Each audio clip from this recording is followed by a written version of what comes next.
अस्सलाम वालेकुम students, welcome to chemistry सीखो। इस वीडियो में हम लोग एक नया चैप्टर शुरू कर रहे हैं जो कि क्लास 11th का छठा चैप्टर है जिसका नाम है इक्विलिब्रियम। तो इस वीडियो में हम लोग इक्विलिब्रियम के बारे में कुछ उसके इंट्रोडक्शन, उसके टाइप्स और किन टाइप्स ऑफ केमिकल रिएक्शन पर इक्विलिब्रियम का कॉन्सेप्ट अप्लाई होगा इसके बारे में डिस्कस करेंगे। तो वीडियो को एंड तक देखिएगा ताकि आपको बातें पूरी समझ में आ सके। तो चलिए शुरू करते हैं। सबसे पहले हम लोग डिफ़ाइन करते हैं कि इक्विलिब्रियम क्या होता है। इक्विलिब्रियम हम लोग बोलते हैं उस स्टेट को जहाँ पर बैकवर्ड रिएक्शन और forward reaction passage of time के साथ इक्वल हो जाए। मतलब क्या हुआ, इसका मतलब ये एक ऐसी स्टेट होती है, स्टेट ऑफ प्रोसेस होती है, ठीक है। It is a state of a process in which properties like temperature, ठीक है, pressure, concentration don't show any change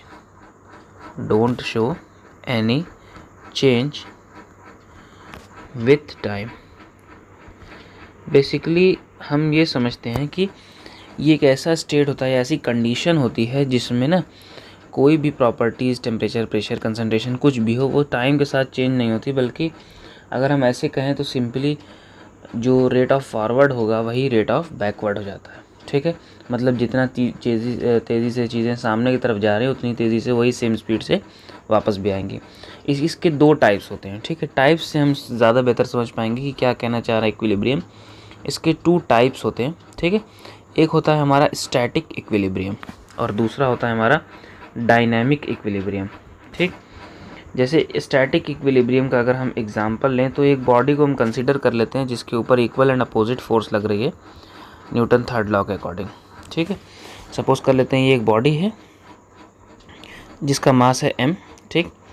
इसके ऊपर एक फोर्स लग रही है, सपोज कर लेते हैं इधर से एक फोर्स लग रही है FA और इधर से वही सेम फोर्स अपोजिट डायरेक्शन में लग रही है FB, ठीक है। हम ये मान लेते हैं कि ये दोनों जो है सिर्फ इनका डायरेक्शन अपोजिट है बल्कि मैग्नीट्यूड सेम है।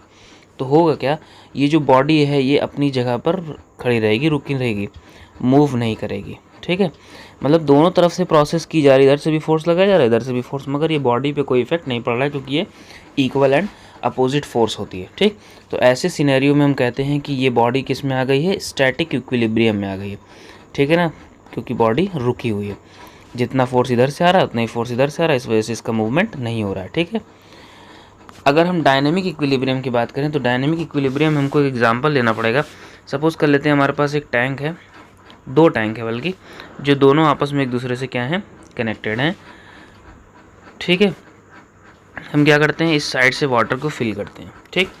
तो वाटर को फिल करते हैं, यहाँ पर हम एक वाल्व लगा देते हैं जिसको हम अभी क्लोज किए हुए हैं। तो वाटर क्या होगा, इसके अंदर फिल होता जाएगा, पूरा वाटर फिल हो जाएगा, ठीक है।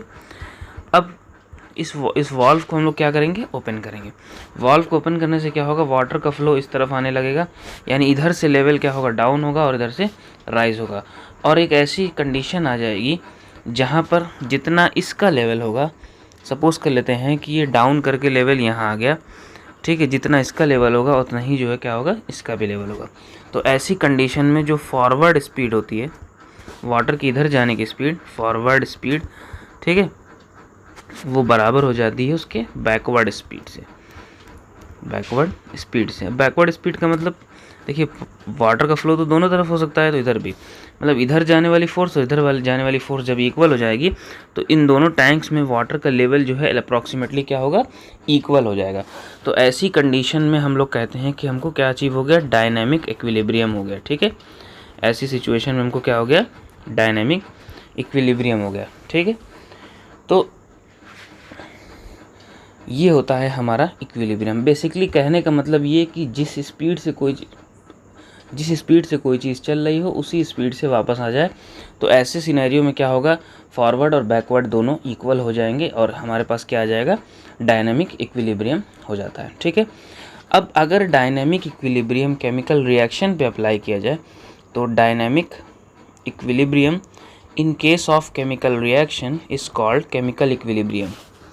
Dynamic equilibrium in case of chemical reactions is called chemical equilibrium। ठीक है, केमिकल इक्विलिब्रियम, क्योंकि हम अब केमिकल्स की ही बात कर रहे हैं, केमिस्ट्री पढ़ रहे हैं, तो हम यहाँ पर इसको क्या बोलेंगे, केमिकल इक्विलिब्रियम का अचीव हो जाना। ठीक है, तो डायनेमिक इक्विलिब्रियम जो होता है केमिकल रिएक्शन के टर्म्स में, हम उसको क्या बोलते हैं, केमिकल इक्विलिब्रियम बोलते हैं। अब इसमें क्या होता है, इसमें हम लोग क्योंकि यही पढ़ना है तो इसके ऊपर हम लोग ज़्यादा डिस्कशन करेंगे। ठीक है, आइए केमिकल इक्विलिब्रियम में जाने से पहले हम लोग देखते हैं रिएक्शंस को। तो हमारे पास जनरली दो तरह के रिएक्शंस होते हैं, एक ऐसा रिएक्शन जो रिवर्सिबल हो, जो कि थर्मोडायनेमिक्स में हमने देखा भी है, और कुछ ऐसे रिएक्शंस जो क्या हों, इरिवर्सिबल हो।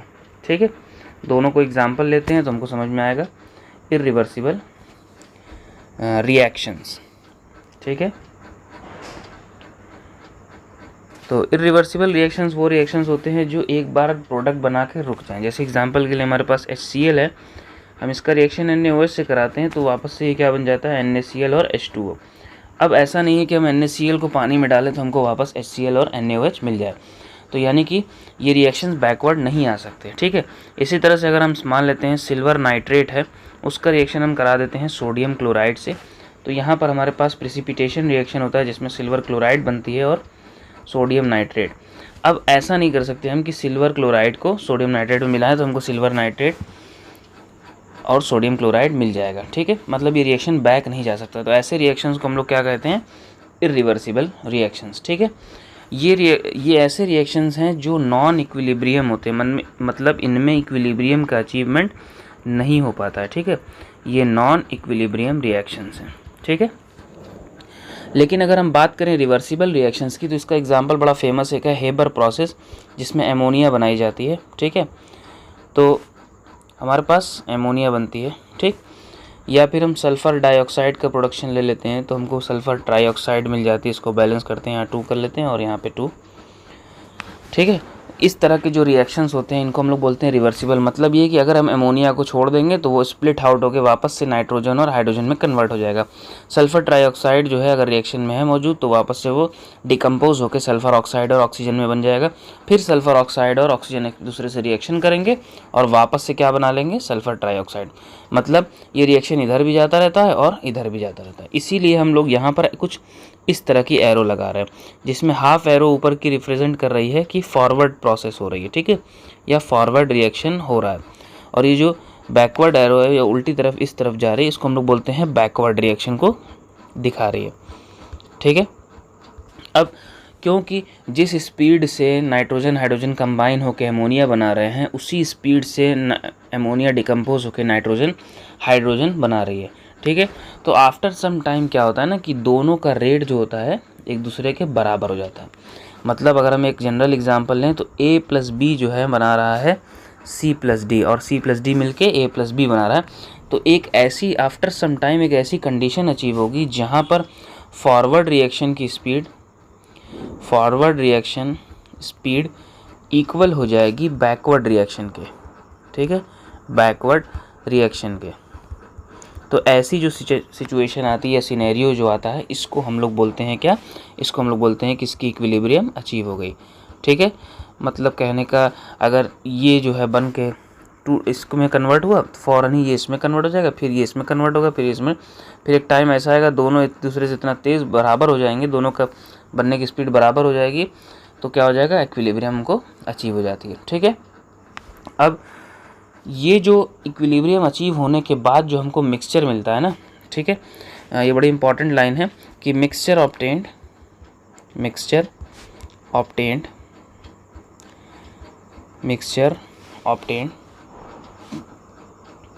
At equilibrium is called equilibrium mixture. इसको हम लोग क्या बोलते हैं, इक्विलिब्रियम मिक्सचर बोलते हैं। ठीक है, जब इक्विलिब्रियम अचीव होने के बाद जो रिएक्टेंट्स और प्रोडक्ट्स बच जाते हैं हमारे जिस कंटेनर में रिएक्शन हो रहा है, तो वो जो मिक्सचर होता है उसको हम लोग क्या बोलते हैं, इक्विलिब्रियम मिक्सचर। ठीक है, अगर हम इसको ग्राफिकली देखें तो हमको ग्राफिकली जो है कुछ इस तरह का मिलता है ग्राफ। यहाँ पर ऐसे इधर हम ऐसे लगा लेते हैं टाइम, ठीक है, और इस तरफ हम लोग लगा लेते हैं रेट ऑफ रिएक्शन, जिस स्पीड से रिएक्शन हो रहा है। रेट ऑफ रिएक्शन का मतलब स्पीड ऑफ रिएक्शन, ठीक है। तो फॉरवर्ड रिएक्शन की बात करें तो फॉरवर्ड रिएक्शन में रिएक्टेंट्स की कंसंट्रेशन धीरे धीरे टाइम के साथ कम होती जाएगी, रेट स्लो होता जाएगा और एकदम टाइम के बाद पैरेलल हो जाएगा, ठीक। इसी तरह से बैकवर्ड में भी धीरे धीरे प्रोडक्ट की कंसंट्रेशन ज़्यादा होगी तो इसका कर्व हमको कैसा मिलेगा, कुछ इस तरह का मिलेगा, ठीक है। और ये एक ऐसा पॉइंट आ रहा है, यहाँ पर हम इसी लाइन से दिखा देते हैं, ये एक टाइम टी एक पे ये पॉइंट जो आ रहा है, ये एक ऐसा पॉइंट है जिसको हम लोग बोलते हैं इक्विलिब्रियम पॉइंट, ठीक है।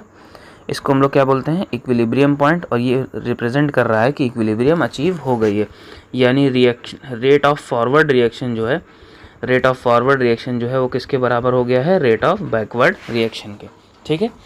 तो ऐसा हमको ग्राफ मिलता है, ठीक है। इसको हम लोग क्या बोलते हैं, इक्विलिब्रियम ग्राफ, ठीक है।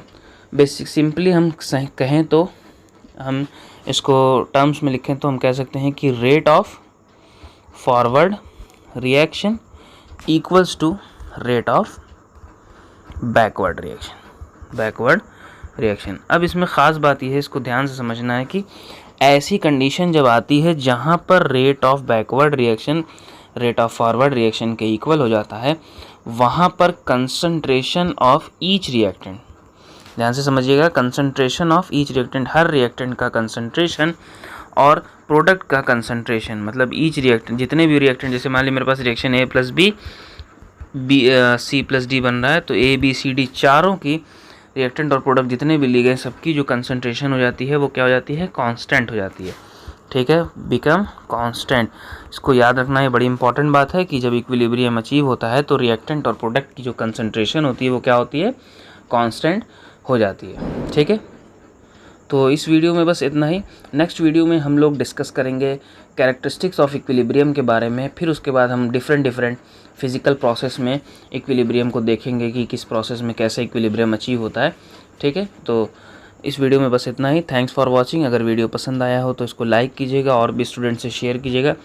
Thank you.